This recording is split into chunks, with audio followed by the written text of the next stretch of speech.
mong về suri lệ vàng ta mê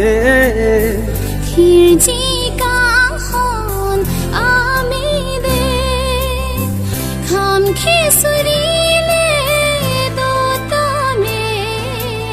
sen về thir ji nang joy ne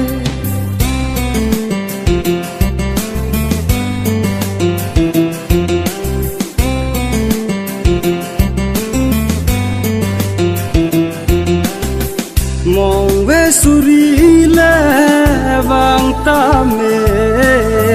thiên chi cang hồn ami de kham khi suri lệ do ta mê sen về thir ji nang joy ne in suar hang lệ ko ta mê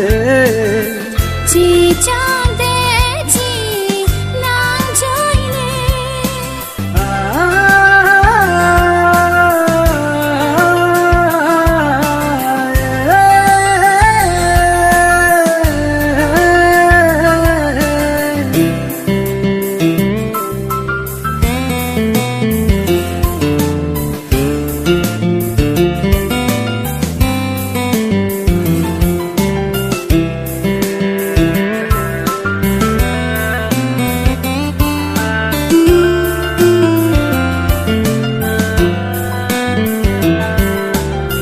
xin tua son nàng ra dê lìa đông cái kê đã biết thế mang li na jo si ta mê mà naya son vang tu de nàng lên đun do pute say về cả rong nè cái kê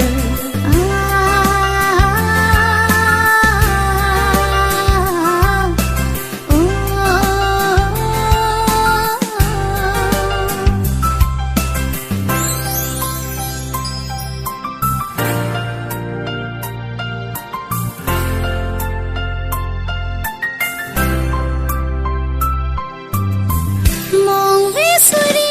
lệ vàng ta mê thiên ji cang hon ame de kham khe suri lệ do ta mê xin về thiên chi nàng chơi nè in suar hang lệ pho ta mê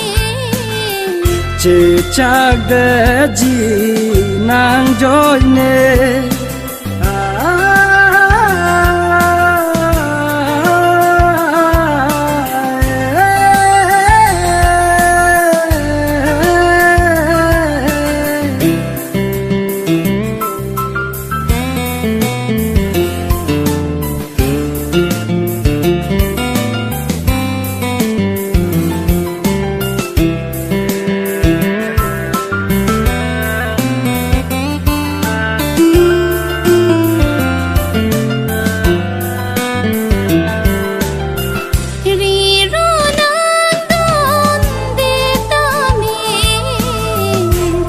ra reng ra nang phen ne sen che the non kang hon de tir ji kang hom ame de làm cho thiên tu càng hôn de làm chắc thir po nang joy ne